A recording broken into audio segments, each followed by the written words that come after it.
Minefields, written by Hugh Riminton, read by Hugh Riminton. An unabridged Hachette Australia audio edition, produced by Hachette Australia, an imprint of Hachette Australia Proprietary Limited. Text, copyright, Hugh Riminton, 2017. Recording copyright, Hachette Australia Proprietary Limited, 2017. Recorded at Audio Brian, North Sydney. All rights reserved. Author's note. Of all the stories I've written, this is the one I've been most reluctant to write. Several publishers have been kind enough to ask me to tell my story over the years. I've tried to buy them off with my brilliant, but still unpublished novels. I've made excuses.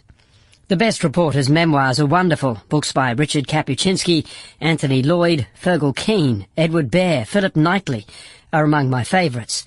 Mark Colvin's Light and Shadow is a gentle masterpiece. There are so many other books I would love to see published, by Michael Ware, Sally Sara, Peter Cave, Steve Levitt, Robert Penfold, Matt Brown, Sophie McNeill, and those are just some of the Australians. My reluctance to go to print comes from a common folly. As journalists, hell, as shoe salesmen, we all believe our best work is still ahead of us. To write it down now would be to miss the best bits that are still to come. But I'm not sure the best bits are still to come, for me or for journalism. The well-funded enterprise that sent bright young things across the suburbs and out into the world is now largely gone. The very notion of the media no longer holds. For 2 centuries, and only for 2 centuries, the press and then radio and television really were the conduit between power and the population. Now people, whether powerful or largely powerless, communicate directly. President Trump rarely bothers with press conferences. He tweets. Groups that share a common identity, whether they're Midwestern American farmers or Syrian rebels, communicate with each other and with the world through shared social platforms.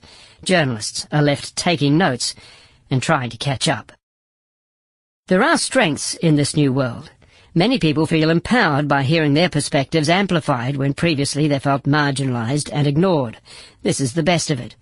On balance, though, what tends to be communicated is not understanding, but complaint. For all the new possibilities in communication, what emerges is often simply noise, mutually incomprehensible and mutually antagonistic.